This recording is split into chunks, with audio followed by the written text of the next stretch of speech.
Americans are worth fighting for. I was raised in Washington, D.C. I actually was born in Pittsburgh, Pennsylvania, as many of you know. My mom went to Pitt for undergrad and for pharmacy school. When I was about 5 years old, my parents got divorced. I'm very close to both of them, two wonderful people, but we know that life happens. And so what that meant was that my mom, who had 4 kids, had to find a place to start over. And I'm the youngest of those 4 children. And that place for us was in Washington, D.C. with my late maternal grandparents, 2 of the best people I have ever known. My grandfather was a World War II veteran, graduate of Howard University, and he worked at the Postal Service for 45 years. Walked to work every single day. Great man. My grandmother, as I mentioned, was a nurse, also a Howard University graduate. She was a nurse at Freedman's Hospital in D.C. For 40 years and took care of the sick, took care of her family, and took care of her community.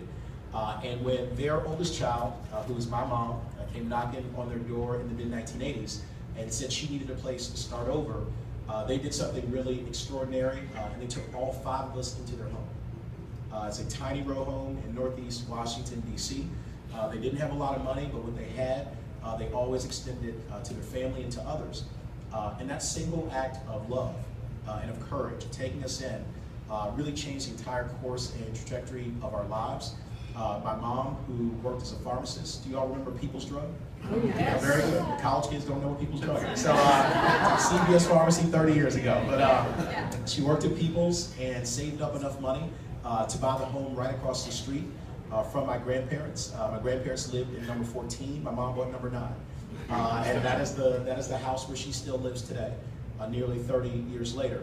And in that house, she was able to raise all 4 of her children, and with the help of our family, but also our church community, our neighbors, complete strangers, people who embody the values that we care about as Democrats, that everybody gets a chance to rise, no matter where they start. She was able to send all 4 of her children to college and 2 of us to law school, starting from that place where we didn't know what tomorrow would bring. And what I have said is that to make that really improbable story possible, people gave us something I like to call spiritual wealth. We didn't have a lot of money, but we had faith, and we had hope, and we had optimism, and we had people who loved us, and a high-quality education, and people who said, no matter how dark today may seem, tomorrow can be much brighter. And you have to believe that every single day of your life. And you also have to lift as you climb. So that when someone gives you that kind of spiritual wealth in your life, you then have a spiritual debt that you must repay. You cannot simply sit back and make money and live a comfortable existence. You have to go out and fight and make that story possible for more people. And that's what we as Democrats believe. That is why I got involved in public service. And what I also believe to my core, and I love hearing everyone's personal story and their family story and their journey, is that we all have different versions of that exact same story that I just told you.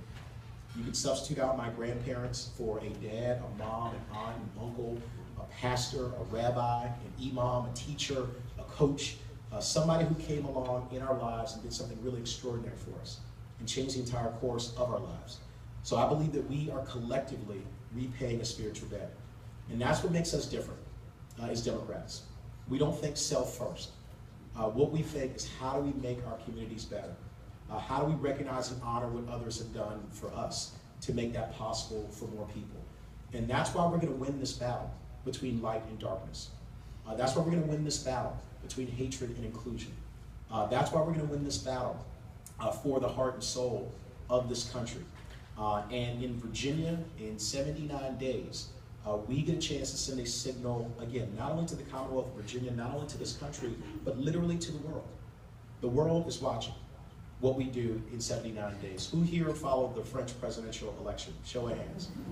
I did too for the very first time. And I took French in college, so don't ask me to speak it. You'll be very, very shocked. But we followed it because people were looking for a signal about who we're becoming in this world. Are we following down this dark path that we started in the country on November the 8th, or are we rejecting those values and instead turning to the better angels of our nature?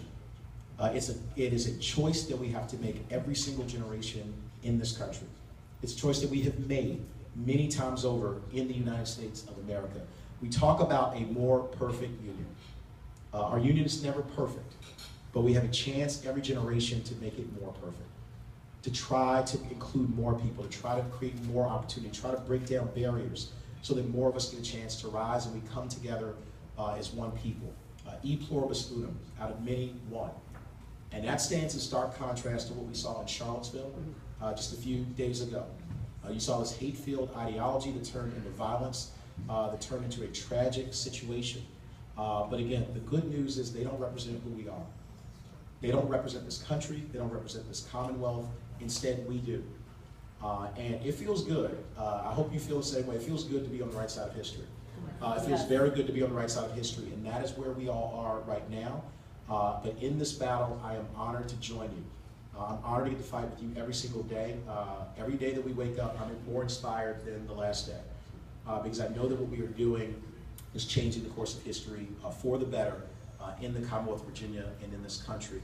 So I want to thank you all from the bottom of my heart on behalf of Ralph Northam, who will be not just a good governor, but a great governor, Ralph Northam, and we have to get out and vote for him.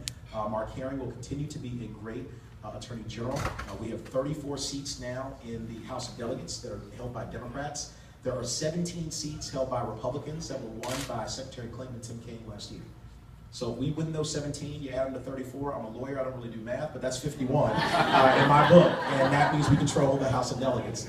And that opens up opportunities for Medicaid expansion, for redistricting, for raising the minimum wage, for protecting our environment, for providing more early childhood education, for making sure that the Commonwealth continues to be that bright light in the darkness that we have always been. So you all, again, are at the crossroads of history, and you are fighting the good fight. You are on the right side of that history, and I'm honored to get to do this with you. Let's go win in 79 days. God bless you all. Thank you very much. Thank you.